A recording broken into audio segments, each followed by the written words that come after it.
Welcome to Yeshua Kids Garden.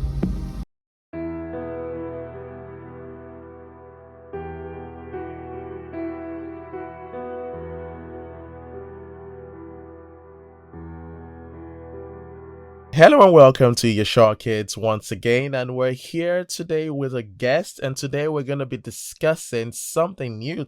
And before we get into the topic, we're going to allow our guest to shortly introduce himself, and then we will transition to the lines of questioning. All right, so please, if you can actually introduce yourself, the floor is yours for you to do so, sir. All right, thank you so much for bringing me to this platform today. My name is Barrister Paul Nwogu. I'm a legal practitioner, and I practice here in Nigeria, and more specifically in Port Harcourt, in the city of Port Harcourt, Nigeria. I'm also a telecommunication lawyer. So I am here doing the job of a lawyer. Thank you. Okay, thank you so much for such an awesome introduction. Before we get into the questionings, we would just like to, as usual, let you know today what we're going to be discussing. And the topic of today, or the theme for today's discussion, is more so the failure of the Nigerian legislative system. And as he says, he's a legal practitioner, and we're going to be getting some insight from him in this field. Okay, so as usual, we like to start with an introductory question. It's an opening question. And the first question I would like to ask you is, as an introduction, is more so, can you provide an overview of the current state of the Nigerian legislative system and its major flaws? So, according to you, what would you have to say on that subject? All right. From my own perspective, I would like to, provide a kind of constitutional foundation for the legislative system. In a democratic system like Nigeria, the Constitution of the Federal Republic of Nigeria made a provision, creating a legislative arm of the government in line with Section 4, subsection 1, and empowers that arm of government with the authority or the power to make laws for the peace, order, and good government of the country. That is the function, or the cardinal, or the core function of the legislature, is to make laws for the peace, order, and good government of the country. That is the constitutional mandate, and other oversight functions as may be assigned to that particular arm of government. Thank you so much. Okay, so thank you. That was a wonderful introduction, and I'm going to come back to you with some questions on that, but as usual, I would like to advance with my questioning so we can have enough time to discuss most of the things I have planned out for you today. All right, so the next question I have for you on this subject, if we can just conclude with the introduction before going into more intricate details, I would like to ask you, what specific factors have contributed, according to you, to the decline in effectiveness and credibility of the Nigerian legislature, or the Nigerian legal system? What would you have to say on that note? All right. Just like I said in my introductory comments, that the main target or the main assignment of the legislative arm of government is to make laws for the peace, order, and good government of the federation. Now, this mandate is the mandate of Nigerians. It is the mandate of the citizens of Nigerians as a whole. Now, because of administrative convenience, it may not be easy for all the Nigerian people to assemble together and begin to make laws for themselves under a democratic setting. It becomes imperative for selected representatives coming from different parts of the country to converge together to make laws for the good government and peace and order of the country. Then, meaning that Nigerians repose the confidence, this responsibility through social contract in the hands of these lawmakers to represent them and make laws for them for their own interest. But unfortunately, because of what I may call parochial or selfish interest on the part of some of these lawmakers, they have not been able to live up to expectations because of partisan politics and personal interest they are pursuing against the interest of those at whose mandate they are there to represent. So there are flaws. For example, you see some people who are not well trained in the art of lawmaking found themselves in the chamber. In the estimation of the law, there is a common saying in law. They say nemo quod non habet. That is, you cannot give what you don't have. Meaning that if somebody lacks the technical competence to make good laws, that person, if in the legislative chamber parading himself as a lawmaker, cannot be able to make laws that will be used to address the problem of Nigeria. So these are some of the flaws, and also some lack of inconsistency between the executive arm of government and the lawmakers themselves is also contributing to the inefficiencies we are experiencing in the legislative arm of government today, which is impeding the lawmaking process.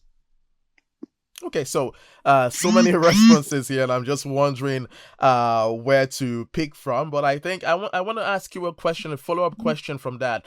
Would you say there is no adequate representation from the different regions? Would you say that's part of a contributory factor when it comes to the legal system? Is there like a lack of structure in place that is failing to represent the different views of these different regions? Would you say that's an aspect contributing as well, based on some of the elements I was able to draw out from what you said?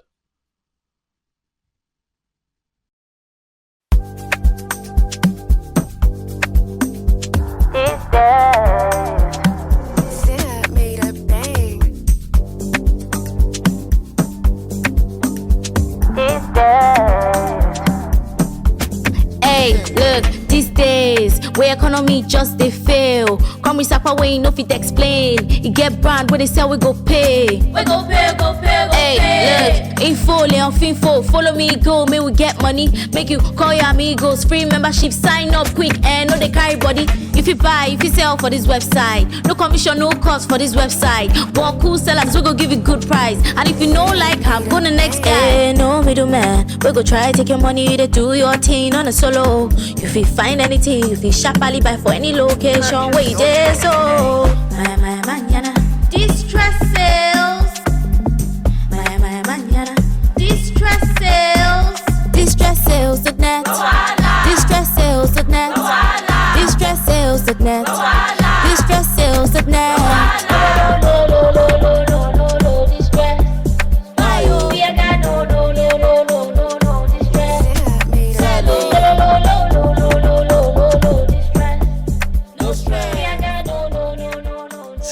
Everybody just they dance, they smile for here, man. Like see things they share for this website. Let me go check out this website, man.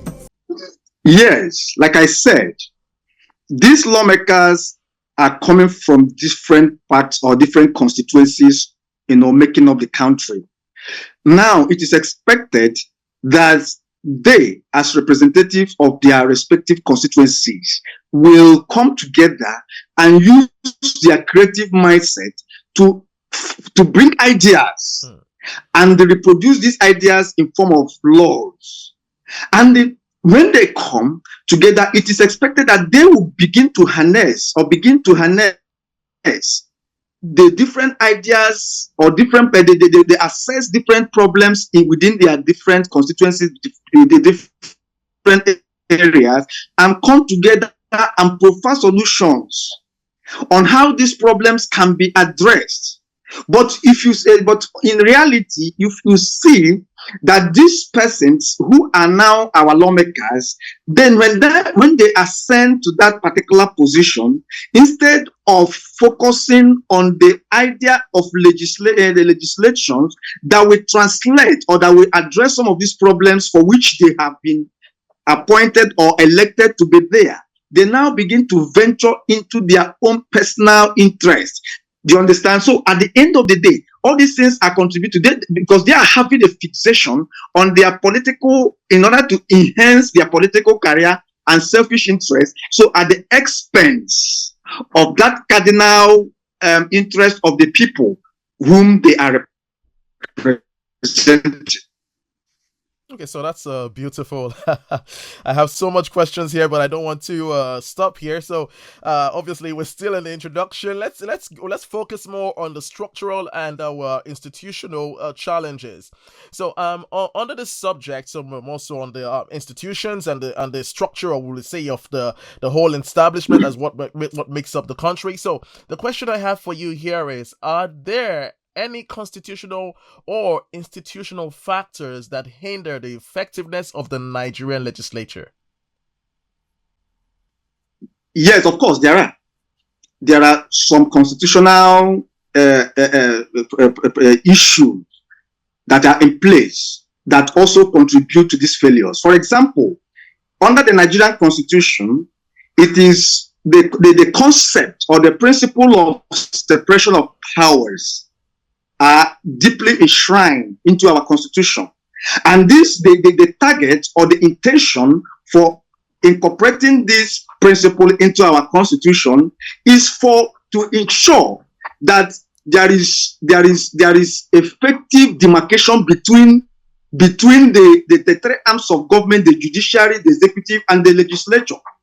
But unfortunately, in actual practice, you now begin to see a conflict arising from the interactions between these three constitutional distinct arms of government, because of some overlapping responsibilities. You now see, these three different arms of government, trying to, have conflict within themselves, and in so doing, all these things are also affecting the constitutional responsibility of legislation.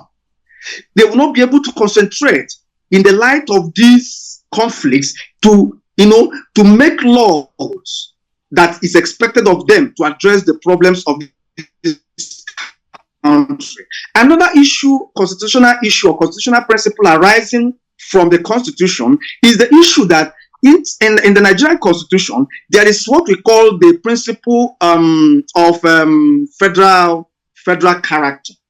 This federal character was instituted into our Constitution in order to ensure equity, ensure fairness among all the constituent elements or parts making up Nigeria. But you see that relying on this principle of federal character, you now see that there are instances where some people who are not qualified, some people who are not experienced in the art of lawmaking, gain access into the law that will be an inexperienced or unqualified legislator or lawmaker is among the people who are now making laws for us. It affects the quality of laws that will be made by such an arm of government. Then another thing you talked about, institutional challenges. Yes. Yeah, there are some institutional structures that can also, for example, when we have weak institutional structures. For example, in the legislative house, we have weak structures that cannot be able to sustain a full and desired legislative and oversight functions. They don't have the wherewithal to carry out their legislative and oversight functions, and also supervise the activities of the executive. And this will also have effects on the type of system that we run into our democracy. So these are some of the things I believe the constitutional and institutional problems or factors that can also lead to inefficiency in our legislative process. Thank you so much. Okay, so just to draw out two things from what you said, you spoke about conflict between the three separate arms or three separate entities, which are supposed to be distinct from one another. So, can you shed some light on what are some of those conflicts? Can you give some examples as regards that subject matter? All right. So, for example, like I said, some of these conflicts result as a result of one arm of government trying to usurp or trying to encroach into the areas meant for another arm. For example, there are some laws there are some laws or legislations that were made by National Assembly and which are in direct conflict with some of the policies, because under the law, under the Nigerian Constitution, the executive also have a mandate to also make what we call subsidiary legislations in form of policies that can be used to govern subsidiary legislations. They may overlap, they may contradict what the laws as was made by the National Assembly, and in so doing, there is a conflict between what the executives are doing and what the legislative arm of government is doing on the other part. Okay. So not to so much questions, so much technicalities here, and I'm here thinking about asking you about the federal character, but let's just leave that for now. Let's move on to the subject, because I've seen, like, right now, just basically unpacking this subject itself has obviously introduced the subject of corruption and accountability. So we're gonna move on to this subject, or would I say the subsection of this topic.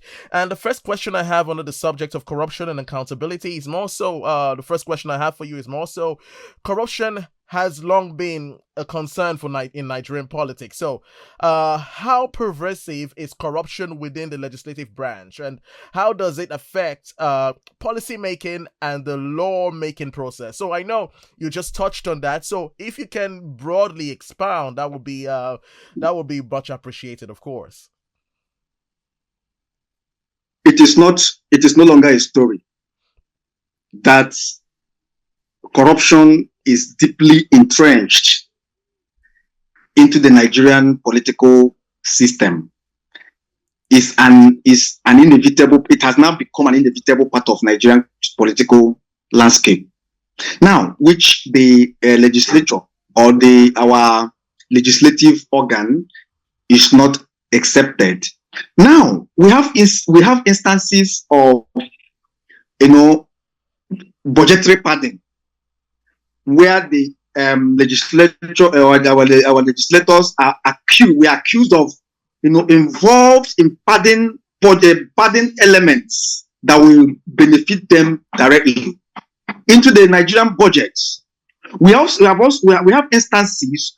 For example, let me give you an instance of the case of Maina in a kind of pension fund scam, where Maina was accused of embezzling or misappropriating about 175 billion naira.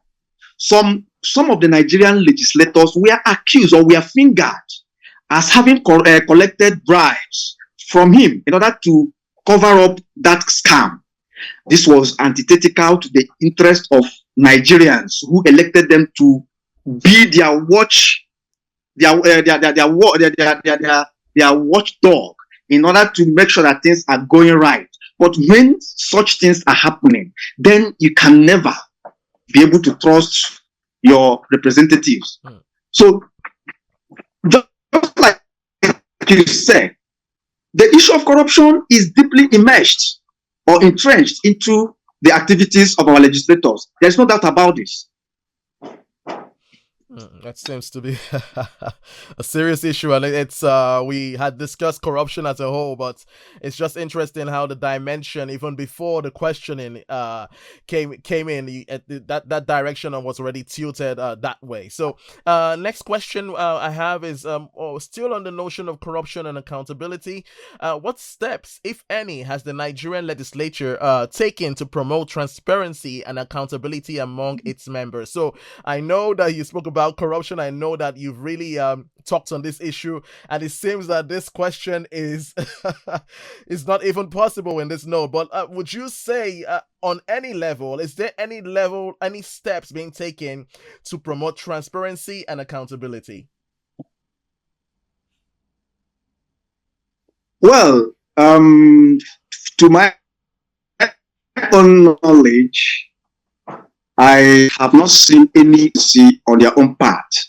However, there are civil society organizations that are responsible as a watchdog to ensure that the issue of accountability and transparency are being promoted within the Nigerian legislature. For example, the civil society and legislative advocacy center, has the responsibility to ensure that there is accountability and transparency on the part of the legislature. Also, on the part of law enforcement agencies, we have the ICPC, that is Independent Corrupt Practices and Other Related Offences Commission. Also, they have the mandate to investigate politicians and bring them to justice, which mandate or jurisdiction extends to the lawmakers in Nigeria. So to that extent, I think these are some external mechanisms that were set up in order to ensure transparency and accountability on the part of the legislature. But internally, we have never seen any step taken by the legislators themselves to ensure accountability and transparency within themselves. It's amazing how each time you seem to be transitioning into the next, like, a question I have for you. I want to still dwell on this subject of accountability, but also more so title that on the subject of legislative oversight. So I want you to buttress with this question, then this next question. So how would you say, how effective, I know you just touched on it, but how effective is the Nigerian legislature in holding the executive branch accountable, especially in areas like budget approval, which you spoke of, public expenditure and governance? How effective would you say? And if you can expound on some examples just to buttress what you've already said, that would My be brother, interesting.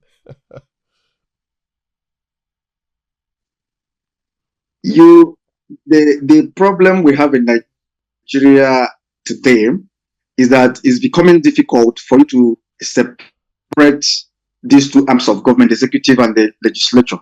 All right, because some of the members of the legislative arm of government, because of their intricate relationship with the members of the executive, it is difficult for them to exert the necessary oversight pressure.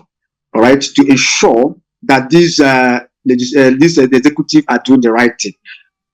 You believe me that it is what the arrangement enshrined in this separation of powers is just ensure efficiency, ensure effectiveness of the laws and policies has been made in this country to move the country forward. When the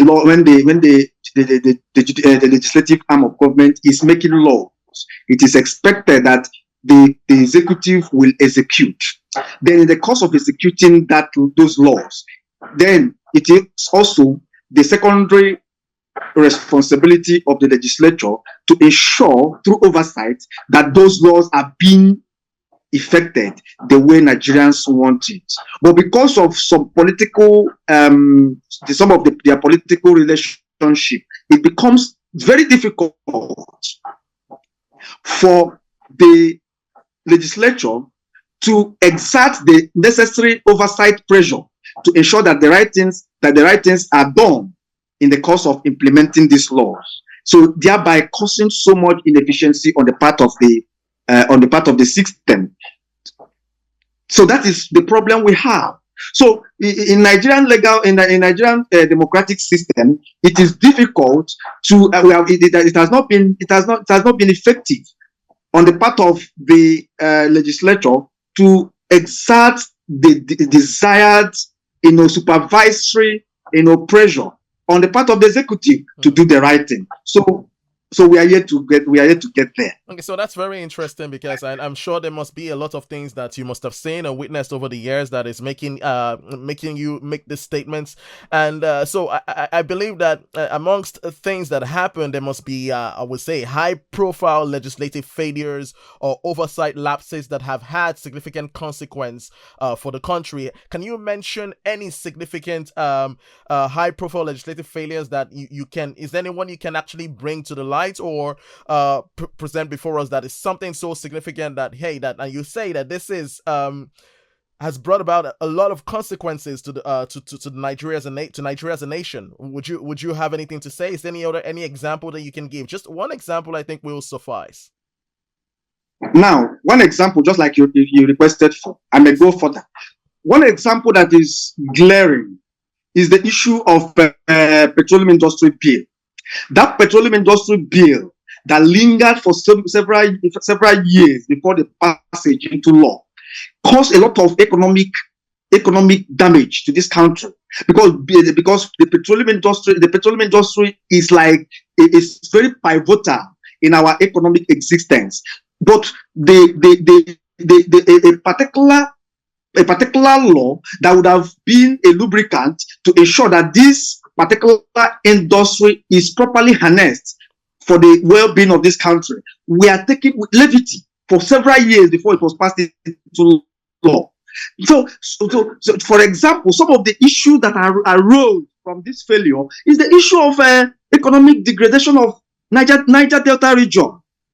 The oil spillage in Niger Delta were not addressed as quick as possible when they're supposed to, and as a result of that, so many things were damaged in this region.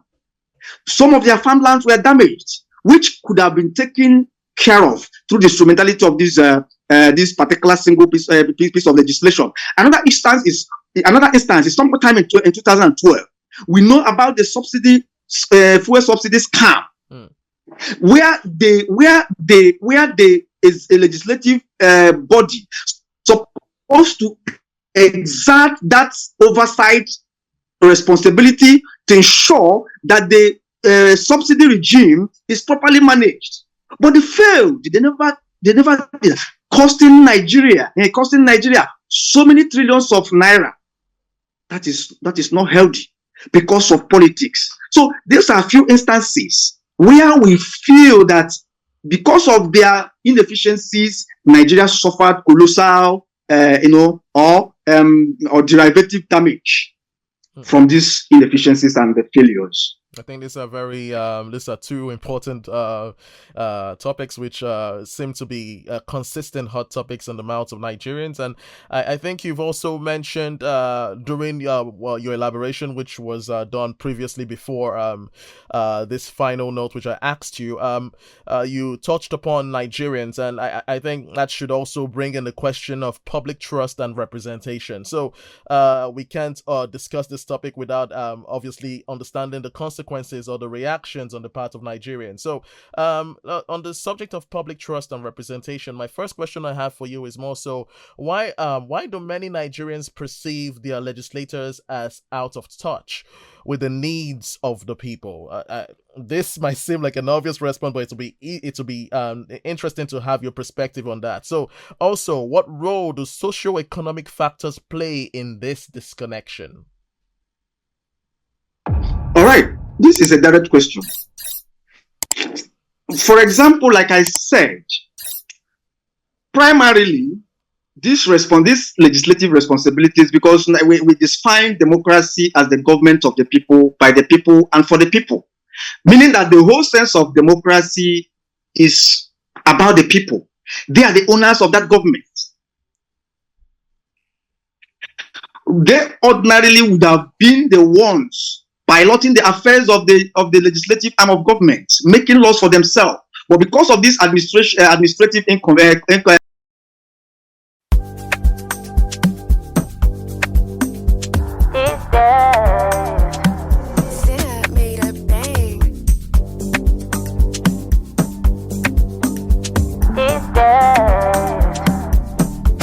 Hey, look, these days, where economy just they fail. Come with Sapa way, no fit explain. You get brand where they sell, we go pay. We go pay, go pay, go pay. Hey, look, info, Leon Finfo, follow me, go, may we get money. Make you call your amigos, free membership, sign up quick, and no they carry body. If you buy, if you sell for this website, no commission, no cost for this website. But cool sellers, we go give you good price. And if you know like I'm go the next guy. Hey, no middleman, we go try take your money, they do your thing on a solo. If you find anything, if you sharply buy for any location, where you there, so my manana, distress sales. My manana, distress sales. Distress sales.net. Distress sales.net. Distress sales.net. Distress sales.net.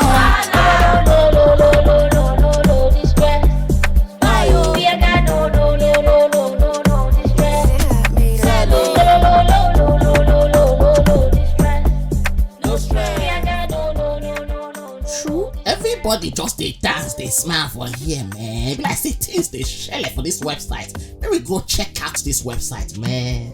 Inconvenience. It is not easy or for you to assemble the entire citizens of this country in one place for them to make laws for themselves. They now, by necessity, entrust this legislative assignment to their lawmakers. Now, it is expected that these lawmakers, in the course of making laws, should make laws that will be of benefit to the Nigerian people. And where they are failing in this assignment, that trust element will be lacking. Nigerians will not trust them again. As a matter of fact, Nigerians perceive the legislative arm of government as a conduit pipe through which their resources are filtered away or siphoned. So that automatically will erode or take away the confidence and trust that the people of Nigeria would have ordinarily have on the legislative arm of government. But it is no longer there because of the way our legislators are carrying out their legislative functions.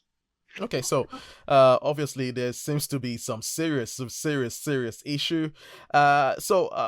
This has to this definitely introduces the possibility for repair or fixes. And so next question I have for you, like how can the Nigerian legislative system then improve its relationship with citizens and ensure that their voices are better represented in lawmaking? So these issues give rise to problems, and now so we need a result. So we can't just discuss the problem. So what would you say on this note? All right. It's not far-fetched, and it is not late for the legislative arm of government to show commitment, to show sincerity towards the people they are representing.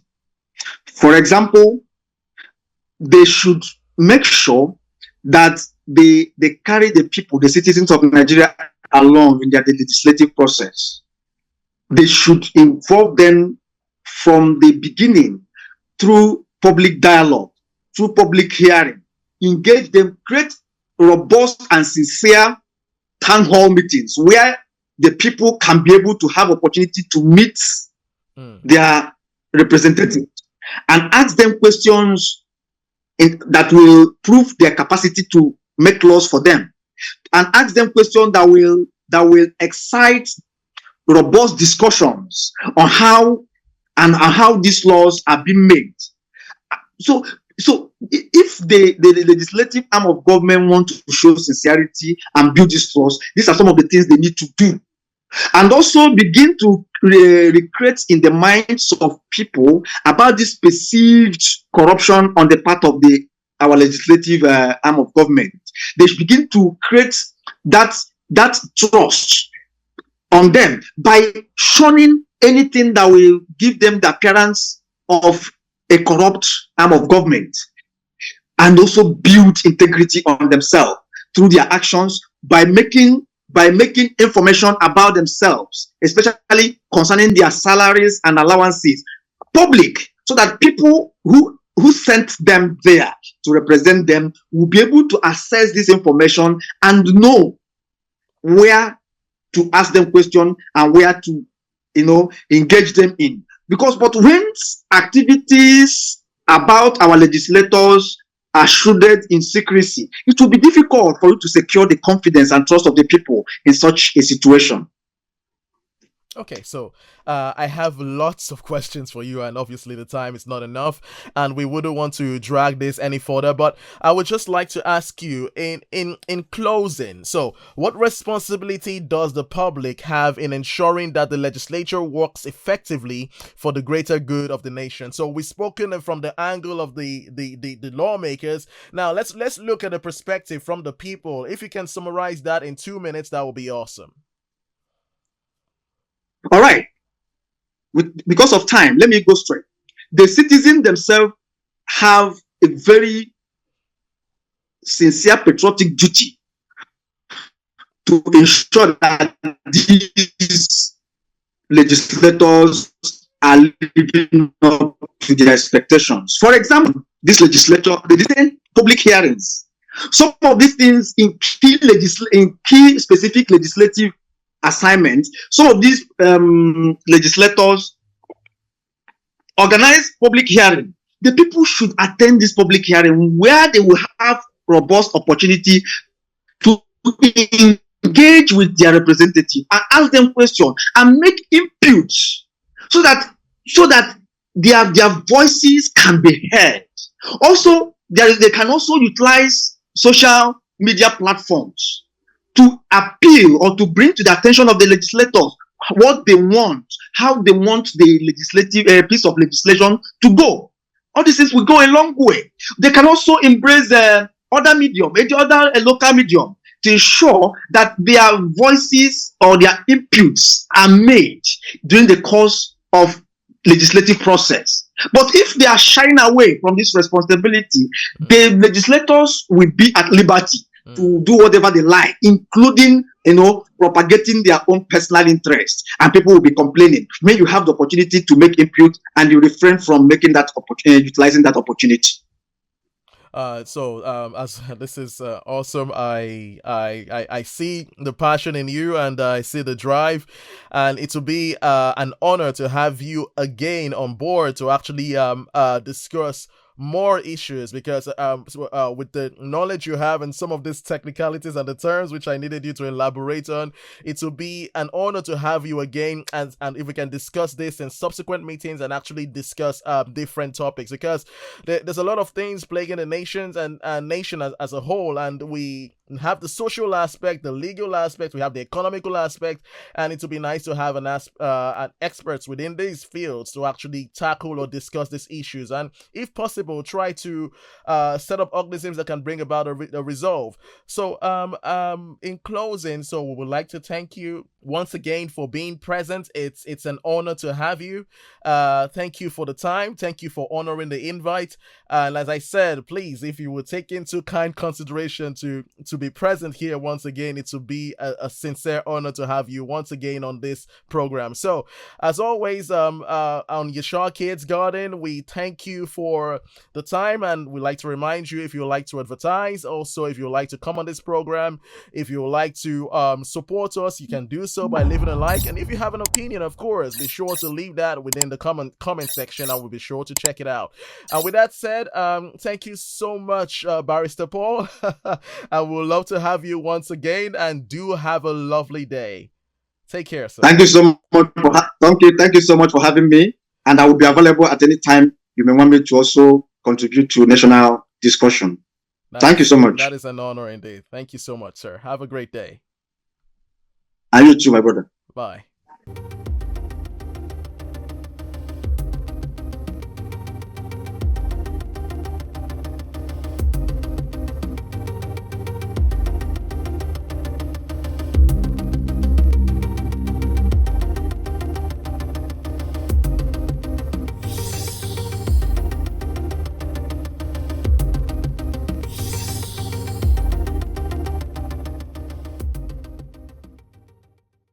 Yeah, my name is Taruwar. Taruwar of Yashar Kids Garden. Okay, my name is Taruwar, the cool one. Yeah, I said it. I'm the cool one. Yeah. Okay, so just kidding, by the way. Gotta be humble here. Okay, so now my name is Taruwar, and I'm the guy with the announcements, the informations, and the reminders. So, speaking of reminders, if you are yet to subscribe to all our platforms, subscribe to us and follow us on TikTok at YasharKidsGarden.ykg, Instagram, Yashar Kids Garden, and lastly, on YouTube. Come on, you want to take a guess? Yashar Kids Garden as well. Okay, so follow us on all these platforms. It's really that easy. This way, you never miss out on anything.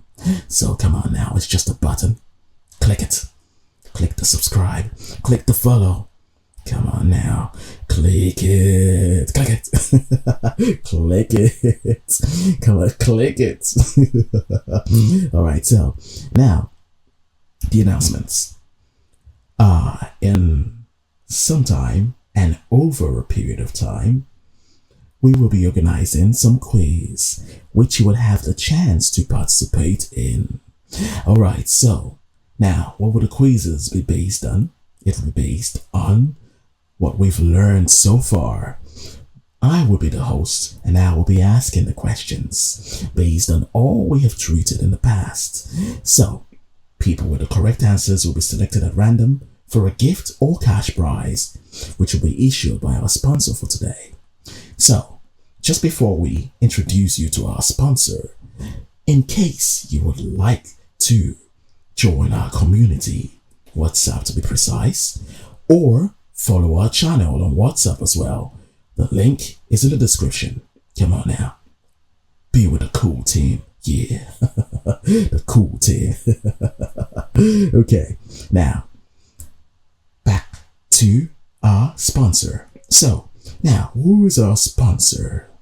Who is that awesome entity, or what is that awesome entity that is helping us out, or that is showing us the great support that we need to make this show a success? So now let's get to it.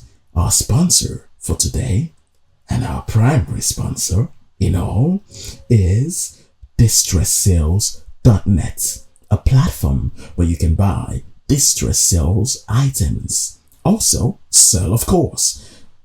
And you know what? Sign up is free.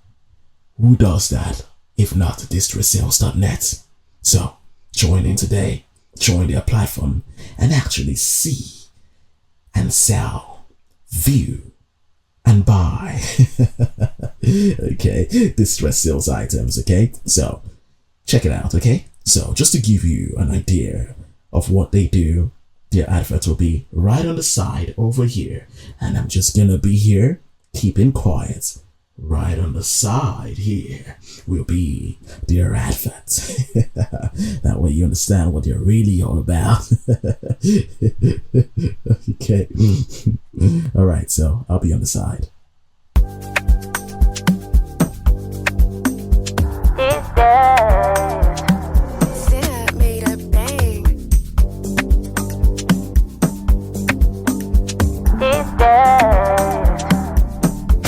Hey, look, these days, where economy just they fail. Come with Sapa way, no fit explain. You get brand where they sell, we go pay. We go pay, go pay, go pay. Hey, look, info, Leon Finfo, follow me, go, may we get money. Make you call your amigos, free membership, sign up quick, and no they carry body. If you buy, if you sell for this website, no commission, no cost for this website. But cool sellers, we go give you good price. And if you know like I'm go the next guy. Hey, no middleman, we go try take your money, they do your thing on a solo. If you find anything, if you sharply buy for any location, where you there, so my manana, distress sales.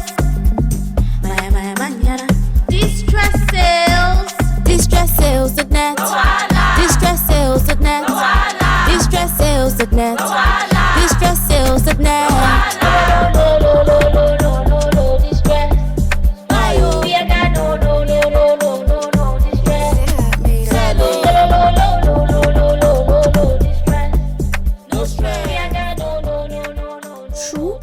everybody just dey dance, dey smile for here, man. Be like say things dey shele for this website. Make we go check out this website, man.